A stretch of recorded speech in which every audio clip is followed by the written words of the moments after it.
जौन पहुना बात नहीं तो खोर टाइप के वो जहाँ देखा तो तहाँ धमकर लसन गया लगा तो कहते कि रह कि तो पाहुन बिगड़ गया है अपना बहनिया से भाई देखो वो का हो तोरा वही जो मां के पिता की ना कर अरे होई का देख देख मथुर होई भई धर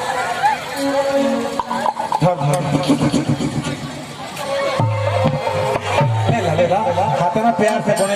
कब से बनाओ तो भैया इनके खाते बनाओ तो ले ले जा पीछे दे ले ले लो मुझे तक हम कुछ खोइले बोले नहीं क्या कहा थी अपना बहन से घुसल घुसल घुसल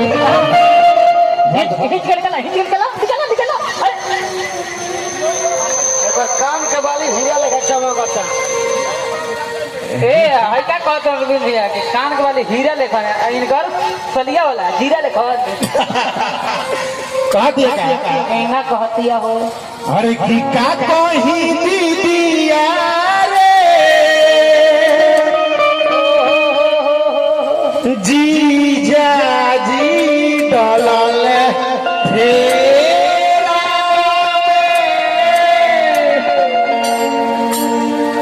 पाहुन बारे बड़ी छुछुना टाइप का नहीं बारे मारा छोटी चीज बड़ी बिंगी बजावत रहा अरे की डाली दे ले फेरा मेरे अरे की डाली दे ले फेरा मेरे की राम राम के बेरा में रे दीदिया की राम राम के बेरा में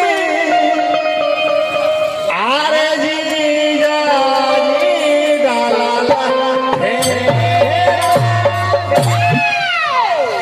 अरविंद भैया आप वही मियाँ की और तो टाइम मियाँ आराम से तो का कही दीदिया रे जीजा जी डले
तने ना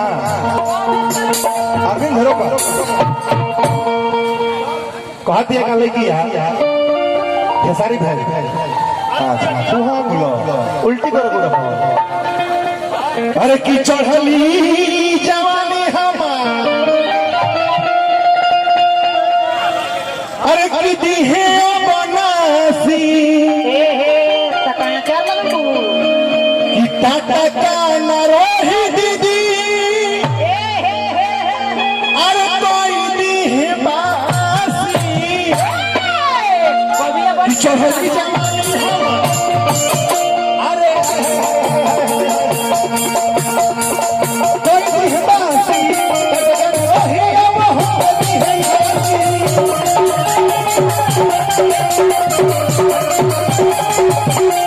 पता नहीं ना जोन हमारे घर बाबू देख ले बड़े ओ डेरा में आ जाते रे ओहे लगे जे घर बना रहल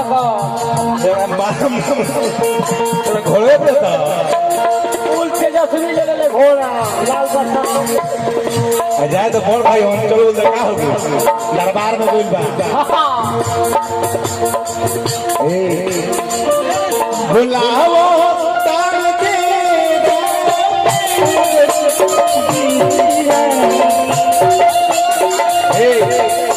बुलाओ तार के